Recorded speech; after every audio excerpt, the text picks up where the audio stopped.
want to think about it. I want to think it over. Give me a few days and I'll get back to you. This is the death of our sales, right? This is entrepreneurs, the sales professionals' nightmare. You've done the perfect presentation, you've pitched your product, you feel great, but the prospect gets the deadly disease of think about it is. So what's behind it? What language can we use, not just to help them overcome their own challenges, but also serve them by helping them make the decision? This is Chris Rigodes. I've produced more than 8 figures in sales, and today we'll look at the exact reasons why prospects say think about it, the exact language to solve it, and the scripting.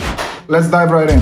Okay, how do we diffuse the think about it objection? First, let's start with a mindset. We have to accept that think about it objections are a smokescreen. People usually freeze because they can't find the right words to overcome it when there aren't the right words there, because it's not a true objection, it's a stall. People just say that to avoid the decision. So don't be afraid to probe, lean into the objection in order to overcome it. Now, to be able to overcome the objection, you have to consider it invalid, because it's the law of the mirror. If I don't have the certainty, and if I'm not congruent with my thinking and I keep giving out think about it objections, I'm going to get think about it objections, right? I cannot help others overcome a behavior that I adopt. Like if I go to a doctor and he tells me, hey, don't smoke because it's bad for you, but his breath reeks of cigarettes, like it's not congruent. And that's why I have to make decisions quickly so I can help the prospects make decisions quickly. Hope that makes sense. Number 3, foundational when it comes to our mindset, we have to always ask at the end. If we don't give people clear next steps, they will default to a think about it. So language that you can use here is, Mr. Prospect, typically from here, the next step is some way to take care of the investment with a credit or debit card, and then we kick off the onboarding process, connect you to our onboarding coach, and then we get you started inside the program or whatever you're selling. Would that be appropriate, or where should we go from here? What's the best next step for us? So this helps them see that there's a clear next step, and I'm giving them the freedom to make a decision, because most people, they're afraid. Just like Hormozy says, decide means cut off. So they're afraid to cut off during the call, to cut off the path that says no or yes, so they default to think about it. Now, let's move into the main reasons why we get a think about it objection. Number 1 is we're presenting to the wrong problem. So chances are we stay very surface level during the conversation and we haven't found the real problem that they're there to solve. I'm just presenting to a minor problem, so they can't see the value. How I'm able to fix that is I have to confirm the moment that you finish your presentation, use this language. Okay, but based on what I presented to you today, do you feel like we can get you to X and Y and Z? Yes. Then get them to defend that yes, that confirmation. Why do you feel it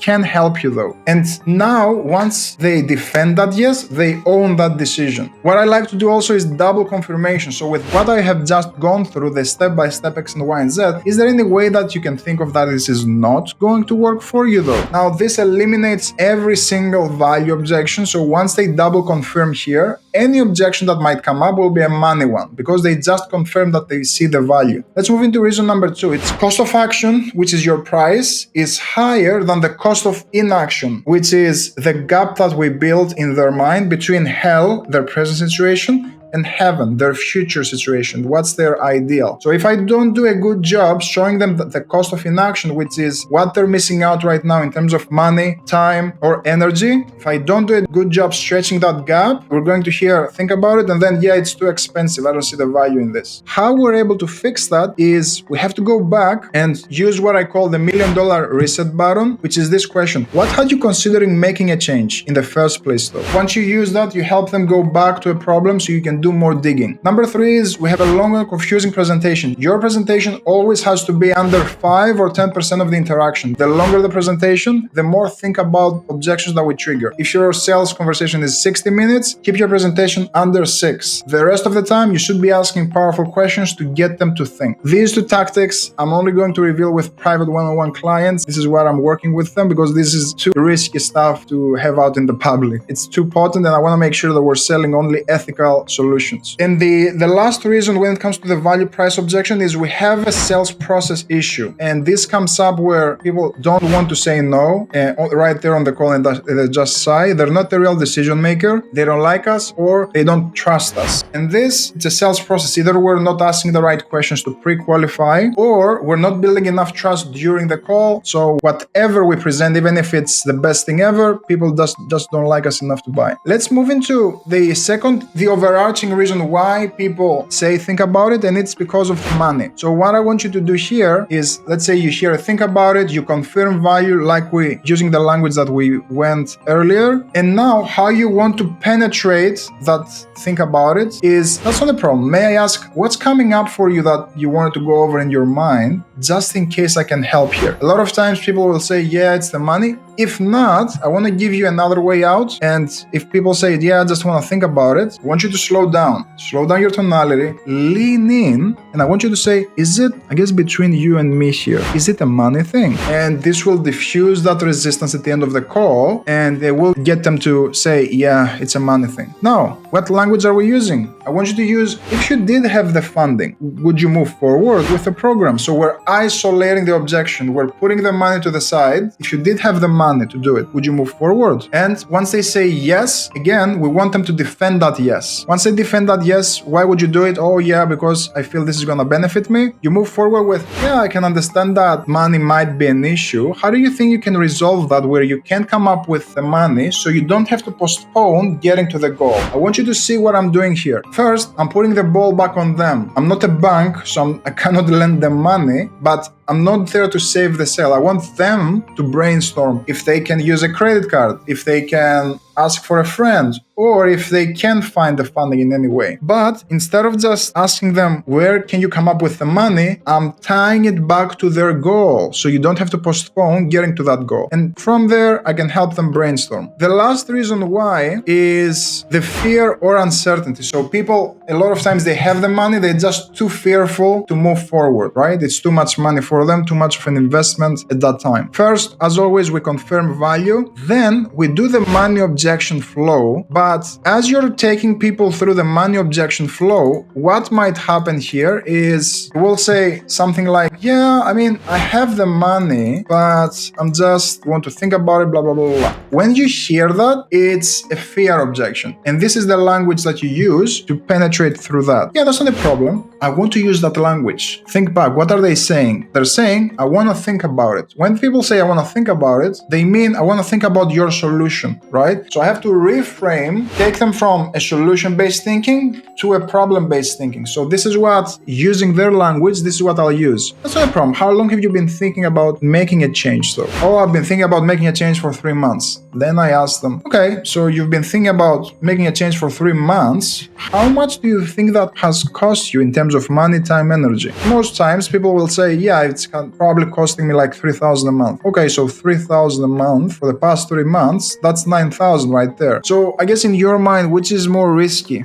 Is it more risky to keep having that problem that's been costing you 9,000 so far and also keep losing 3,000 a month for the next 2, 4, 6 months? Or is it more risky to make a change, find the funding required, take the action so you can get to the goal that you want to get to? So this creates a virtual scale in their mind. They clearly see that they've missed out a lot more money than our solution is worth, and they take action. I want to give you more ammunition though. So let's say they say something like, yeah, I get your point, but now you will say, yeah, but totally get it that it's a big investment, but what happens if you don't make a change? You keep having those challenges for the next 2, 4, 6 months. Now what people will do is they start visualizing all the consequences of them not taking action. They will keep missing out on money, on energy, on all of those things. And they will say, yeah, that's right.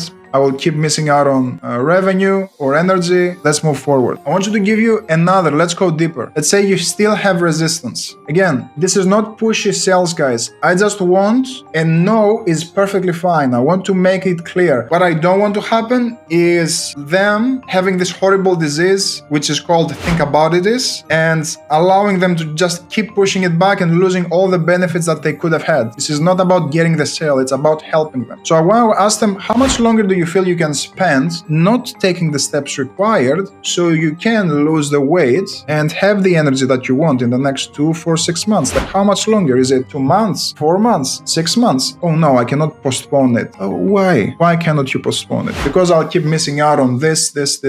Okay, so what decisions do you feel that you have to start making so you don't have to keep missing out on this?